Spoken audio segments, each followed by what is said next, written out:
श्रीमद् भगवत गीता तीसरा अध्याय। कर्म बिन संसार में रहित सकता नहीं कोई, मैं भी करता कर्म हूँ देख सका तू मोय। शुरू सृष्टि में यज्ञ की आज्ञा दी करता, यज्ञ कर्म का रूप है नहीं इस बिन निस्सार। यज्ञ रूप है ब्रह्म का यह जगत धीमान, जो नर त्यागे कर्म को सो मूर्ख नादान। तीसरा अध्याय प्रारंभ। कर्म योग। अर्जुन ने पूछा, हे जनार्दन, यदि आपके तप से कर्म से बुद्धि से श्रेष्ठ है तो हे केशव मुझे इस घोर पाप में क्यों लगाते हो। अपने वचनों से आप मेरी बुद्धि को भ्रम में डाल रहे हैं। निश्चय करके मुझे बताए जिससे मेरा कल्याण हो। और श्री कृष्ण जी बोले, हे निष्पाप अर्जुन, मैं पहले समझा चुका हूं कि इस लोक में दो प्रकार की निष्ठा कही है। एक सांख्य योग वालों का योग ज्ञान योग और दूसरा योगियों का कर्म योग। कर्म का प्रारंभ न करने से ही कोई निष्कर्म नहीं कहता और कर्मों का त्याग करके संन्यास करने से ही किसी को सिद्धि नहीं मिल जाती। मनुष्य क्षण भर भी कर्म किए बगैर नहीं रह सकता। प्रकृति के गुण ही सब मनुष्यों को कुछ न कुछ कर्म में लगाते हैं। जो अज्ञानी कर्मेंद्रियों को रोककर आत्मचिंतन करने के बहाने विषयों की चिंता करता है, वह पाखंडी मिथ्याचारी है। हे अर्जुन, जो इंद्रियों को मन से दमन कर और विषयों में प्रवृत्त न होने देकर उनसे कार्य लेता है, वह कर्मयोग का अभ्यास कहता है और श्रेष्ठ कहता है। अपने धर्म के अनुसार नियमित रहकर कर्म करो। बिना कर्म किए हुए तुम्हारे शरीर का निर्वाहन नहीं हो सकता।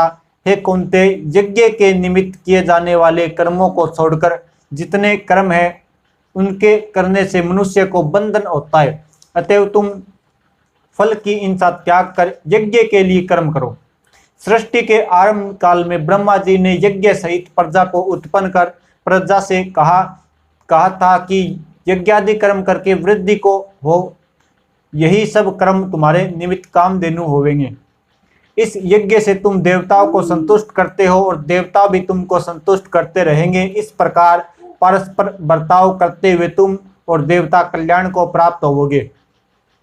यज्ञ आदि कर्मों से प्रसन्न होकर देवता इंचित सुख की सामग्री देंगे, परंतु उनके दिए हुए दान को जो बिना उनके भोग लगाए ग्रहण करता है वह चोर है। पंच महायज्ञ करके जो शेष बचा हुआ भोग ग्रहण करता है वह सब पापों से मुक्त हो जाते हैं।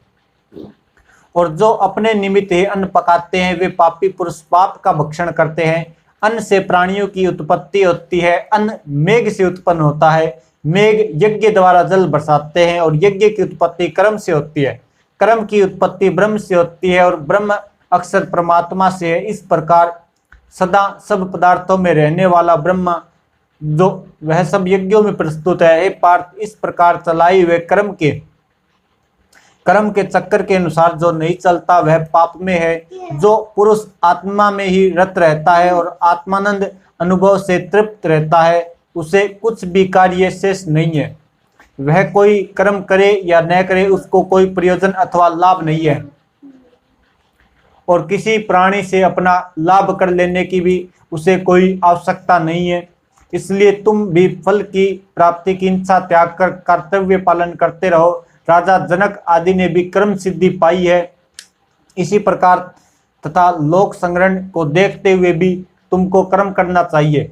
श्रेष्ठ पुरुष जिस कर्म का आचरण करता है दूसरे पुरुष उसी मार्ग पर चलते हैं और वह जिसको प्रमाणित मानता है उसी के अनुसार सब उत्तम मानते हैं। हे पार्थ, मुझको तीनों लोकों में कुछ भी कर्म शेष न रहा और न कोई अप्राप्त वस्तु प्राप्त करनी है। फिर भी मैं कर्म करता ही रहता हूँ। यदि हम ही आलस्य में होकर कर्मों को त्याग करेंगे तो मनुष्य हर प्रकार से हमारे ही पथ का अनुसरण करेंगे। जो मैं ही नहीं करूँगा तो सब लोग भी न करने से नष्ट हो जाएंगे। इससे मैं ही वर्णशंकरों के उत्पन्न करने का हेतु बनकर प्रजा को नष्ट करने वाला समझा जाऊंगा। जिस प्रकार अज्ञानी फल की इच्छा करके कर्म करता है वैसे ही फल की इच्छा न करते हुए ज्ञानी को लोक शिक्षा की इच्छा करते हुए कर्म करना उचित है। कर्म में आसक्त इन अज्ञानियों की बुद्धि में ज्ञान भेदभाव उत्पन्न न कर, परंतु आप स्वयं कर्म करता हुआ उसमें ही प्रसन्नता पूर्वक कर्म करावे। हे अर्जुन, सब कर्म प्रकृति के गुण से ही उत्पन्न होते हैं, परंतु इनकी बुद्धि अहंकार से भ्रष्ट हो ऐसे मूर्ख लोग समझते हैं कि हम करता है, परंतु जो गुण और कर्म के विभाग को सच्चा तत्व जानता है वह ज्ञानी पुरुष यह समझकर उसमें आसक्त नहीं होता कि गुणों का यह खेल आपस में हो रहा है। हे अर्जुन, आध्यात्म बुद्धि से सब कर्मों को तुम मुझ में अर्पण करके कर्म फल की आशा छोड़कर संग्राम करो। जो पुरुष श्रद्धा पूर्वक मेरे वचनों पर दोष दृष्टि न करके मेरे इस मत के अनुसार आचरण करते हैं वे लोग कर्म बंधन से निश्चय मुक्त हो जाते हैं, और जो अज्ञानी इस मत पर दोष दृष्टि करते हुए उसको ग्रहण नहीं करते वे संपूर्ण ज्ञान से रहित है, उनको नष्ट हुआ जानो। अपना कठिन धर्म भी दूसरों के सहज धर्म से हितकर है। सब धर्म में मरना भी कल्याणकारक है, परंतु अन्य धर्म भयानक है। अर्जुन बोले, हे श्री कृष्ण, पुरुषों को पाप करने की इच्छा न होते हुए भी उन्हें कौन पाप के मार्ग में प्रवृत्त करता है। श्री कृष्ण भगवान बोले, हे अर्जुन, रजोगुण से उत्पन्न होने वाला काम और क्रोध मनुष्य को पाप के मार्ग पर ले जाता है।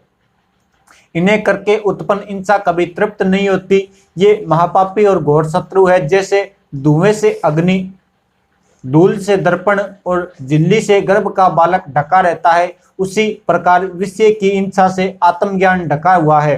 हे कुंती पुत्र, इस शत्रु काम को करके इंद्रिय ज्ञानियों का ज्ञान आच्छादित हुआ है। इंद्रिया, मन और बुद्धि इन काम के आश्रय स्थान है। इसके सहाय विषयात से ज्ञान को आच्छादित करके जीव को मोहित कर लेती है।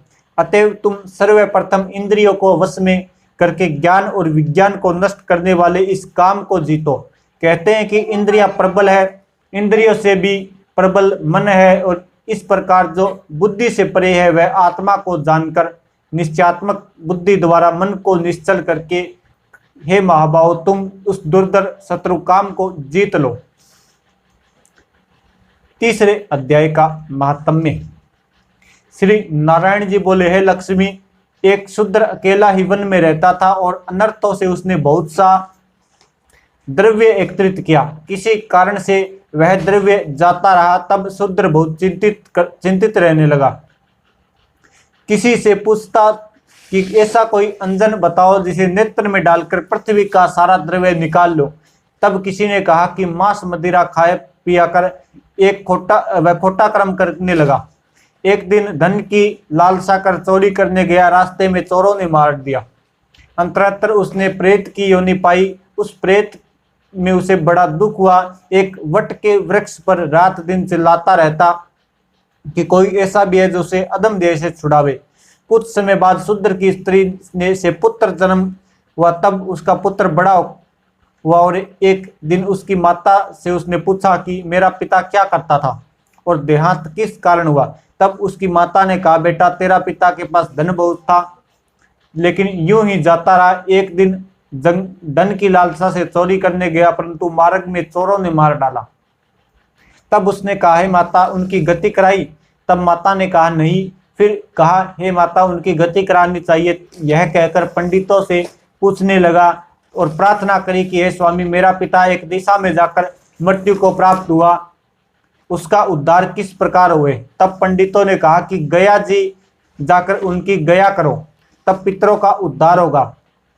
यह सुन माता की आज्ञा लेकर गया जी को गमन किया। प्रयागराज का दर्शन स्नान करके फिर आगे को चला। रास्ते में एक वृक्ष के नीचे बैठा। वहां उसको बड़ा भय लगा। वह वृक्ष वहां था जहां उसके पिता प्रेत योनि को प्राप्त हुआ था। उसी जगह चोरों ने उसको मार डाला था। तब उस बालक ने अपना गुरु मंत्र पढ़ा और एक और भी उसका नित्य कर्म था कि वह गीता जी का नित्य पाठ किया करता था। उस दिन उसने गीता जी के 3रे अध्याय का पाठ किया।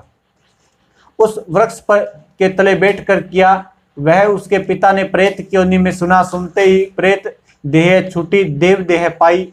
स्वर्ग से विमान आए। वह विमान पर चढ़कर अपने उसके सामने आया, आकर आशीर्वाद दिया। कहा, हे पुत्र, मैं तेरा पिता हूं जो मरकर प्रेत हुआ था। इस तेरे पाठ से मेरी यह देव देह पाई है। अब मेरा उद्धार हुआ है। अब तू गया जी में खुशी से जा। इतना सुनकर पुत्र ने कहा, है पिताजी कोई आज्ञा करो, मैं आपकी क्या सेवा करूं। तब उस देवदेही ने कहा, मेरी 7 पीढ़ियां पितर नरक में पड़ी है, वे बड़े दुखी हैं। तू इस गीता जी के 3रे अध्याय का पाठ करके उनको भी दुख से मुक्ति प्रदान कर। इतना वचन कहकर वह देवदेह स्वर्ग को गई। तब बालक ने वहां 3रे अध्याय का पाठ किया। सब पितरों को पुण्य देकर वैकुंठगामी किया। जो जीव गीता जी का पाठ करे या श्रवण करे उसका फल कहाँ तक कहने में नहीं आ सकता।